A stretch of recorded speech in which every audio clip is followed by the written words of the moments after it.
प्रिय व्यूवर्स, हरियाणा विशेष सीरीज़ में आपका स्वागत है।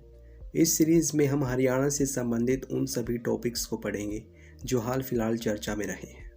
यदि आप इस सीरीज़ को फॉलो करते हैं तो हरियाणा करंट अफेयर के लगभग सभी प्रश्नों को हल कर पाएंगे। नमस्कार दोस्तों, हरियाणा विशेष सीरीज़ में आज का टॉपिक है हरियाणा राज्य महिला आयोग की नई अध्यक्ष किसे नियुक्त किया गया है, हरियाणा के किस जिले की रहने वाली हैं वो, और साथ ही साथ हम हरियाणा राज्य महिला आयोग के बारे में कुछ विशेष पॉइंट जानेंगे, कुछ तथ्य जानेंगे जो एग्ज़ाम में पूछे जा सकते हैं। दोस्तों, यह वीडियो इस सीरीज़ का चौथा वीडियो है। अगर आपने पहले वाले वीडियो नहीं देखे हैं तो ज़रूर देखें, डिस्क्रिप्शन में सबसे ऊपर उनका लिंक दे रखा है। डिस्क्रिप्शन में हरियाणा विशेष सीरीज़ का लिंक है, आप उस पर क्लिक करके हरियाणा विशेष सीरीज़ की जितनी भी वीडियो है उन सबको देख सकते हैं। तो चलिए शुरू करते हैं। हरियाणा महिला आयोग की स्थापना की गई थी वर्ष 1999 में और यह एक वैधानिक निकाय है।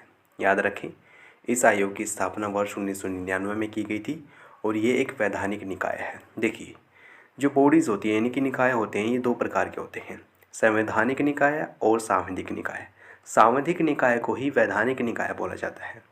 संवैधानिक निकाय वे होते हैं जिनकी स्थापना संविधान के तहत की जाती है, अर्थात जिनके संदर्भ में संविधान में कुछ न कुछ उल्लेखित होता है, वे होते हैं संवैधानिक निकाय।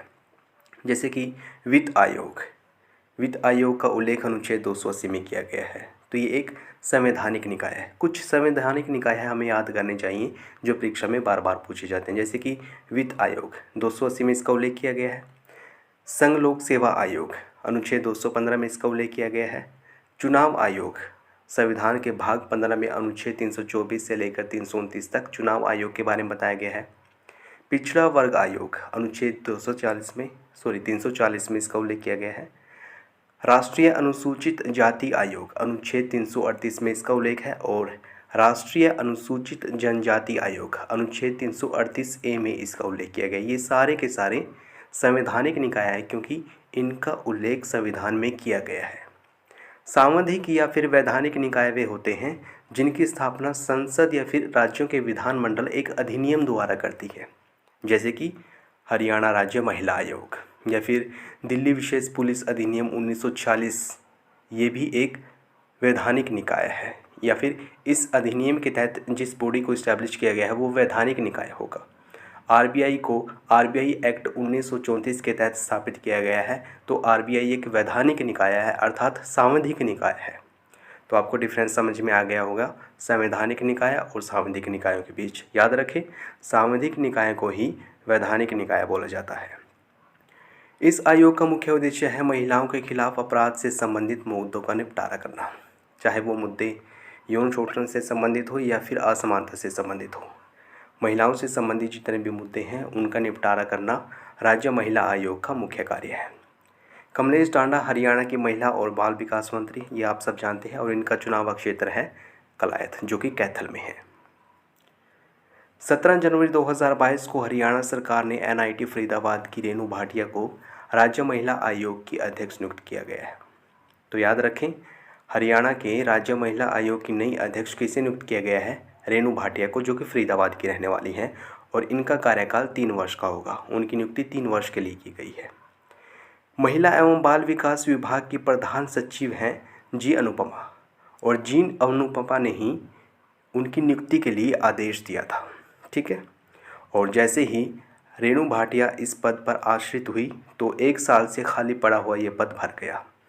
जब 1 साल तक इस पद पर कोई नहीं बैठा था तो उस समय इस आयोग की जो उपाध्यक्ष थी प्रीति भारद्वाज, इस आयोग की उपाध्यक्ष कौन है? प्रीति भारद्वाज, वही अध्यक्ष के रूप में काम कर रही थी। ठीक है, राज्य आयोग की पूर्व अध्यक्ष थी प्रतिभा सुमन के बाद 1 साल तक ये पद किसी ने नहीं संभाला, और जो इस आयोग की उपाध्यक्ष हैं प्रीति भारद्वाज, इन्होंने ही कार्यकारी अध्यक्ष के रूप में काम किया और ये इस आयोग की उपाध्यक्ष हैं, याद रखें।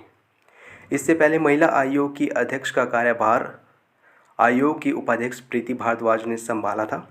प्रीति भारद्वाज को पुनः राज्य महिला आयोग की उपाध्यक्ष बना दिया गया है और उनका कार्यकाल 1 वर्ष के लिए बढ़ा दिया गया है। याद रखें, रेणु भाटिया फरीदाबाद की निवासी हैं और फरीदाबाद नगर निगम की डिप्टी मेयर भी रह चुकी हैं रेणु भाटिया। दोस्तों, अगर आपने हमारी पहले वाली वीडियो नहीं देखी तो ज़रूर देखें। ये पहली वीडियो थी जिसमें हमने आदिबद्री बांध के बारे में जाना था।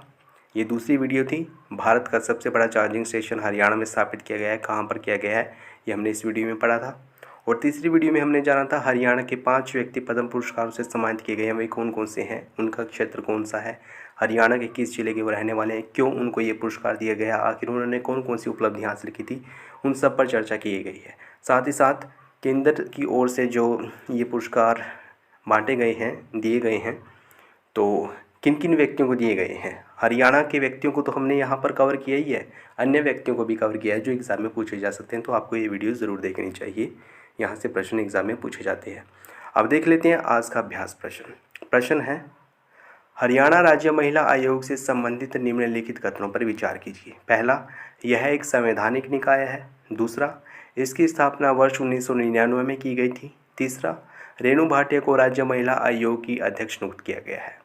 उपरोक्त कथनों में से कौन सा ऐसे सही है या फिर है। ऑप्शंस हैं केवल 1 और 2 दोनों, केवल 2 और 3 दोनों, केवल 1 और 3 दोनों, या फिर 1, 2 और 3 तीनों।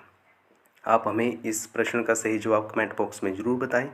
अगर आपको वीडियो अच्छी लगी है तो प्लीज़ अभी लाइक करें, और अगर आपने चैनल को सब्सक्राइब नहीं किया है प्लीज़ अभी सब्सक्राइब करें। वीडियो देखने के लिए आपका बहुत बहुत धन्यवाद।